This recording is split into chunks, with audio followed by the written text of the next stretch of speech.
ഇന്നൊരു special day ആണ്. ഇന്നെൻ്റെ വാപ്ച്ചിയുടെ ബർത്ത്ഡേ ആണ്. വാപ്ച്ചിക്ക് ഇന്ന് 74 വയസ്സ് തികഞ്ഞു. വാപ്ച്ചിയുടെ ബർത്ത്ഡേ എനിക്ക് എപ്പോഴും സ്പെഷ്യലാണ്. അതുകൊണ്ട് ഞാൻ കരുതി ഇന്ന് കുറച്ച് പായസം ഉണ്ടാക്കാമെന്ന്. വാപ്ച്ചിയുടെ ബർത്ത്ഡേ എന്താ സ്പെഷ്യൽ എന്നല്ലേ? വാപ്ച്ചിക്ക് 50 വയസ്സ് പ്രായം ഉണ്ടായിരുന്ന സമയത്താണ് ഒരു ഹാർട്ട് അറ്റാക്ക് വന്നത്. അന്ന് നമ്മുടെ കയ്യിൽ കാശൊന്നും ഇല്ലായിരുന്നു. കുടുംബക്കാരും സുഹൃത്തുക്കളും എല്ലാവരും കൂടെ സഹായിച്ചിട്ട് അമൃത ഹോസ്പിറ്റലിലെ മാനേജ്മെൻറ്റിൻ്റെ സഹായവും കൂടി ഉണ്ടായിരുന്നു.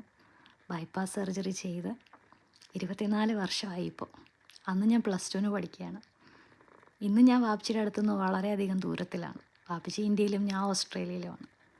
പക്ഷേ ഓരോ ബർത്ത്ഡേ വരുമ്പോഴും ഞാൻ ആ ദിവസങ്ങളൊക്കെ ഓർക്കും.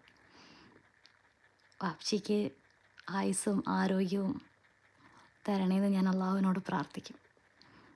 അപ്പോൾ ആ സന്തോഷത്തിന് ഞാൻ എന്തെങ്കിലും ഒരു സ്വീറ്റ് ഉണ്ടാക്കും, ഞാൻ കഴിക്കും, ഇവിടെ എൻ്റെ ഫാമിലിക്കൊക്കെ കൊടുക്കും.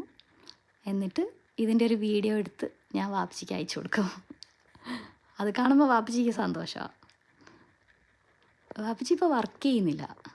പക്ഷേ ഇപ്പോഴും ഞാൻ എന്തെങ്കിലും ഫിനാൻഷ്യൽ ഡിഫിക്കൽട്ടി കഷ്ടപ്പാടൊക്കെ പറയാൻ നേരത്ത് എൻ്റെ അടുത്ത് പറയും, നിൻ്റെ വാപ്പ ജീവനോടുള്ളപ്പോൾ നീ ഒന്നിനും വിഷമിക്കേണ്ടി വരില്ല. അതൊരു അനുഗ്രഹമാണ്.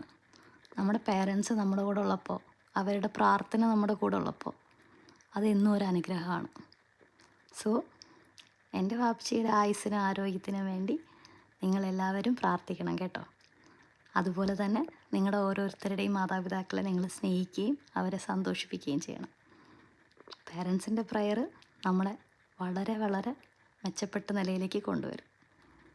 Thanks every one.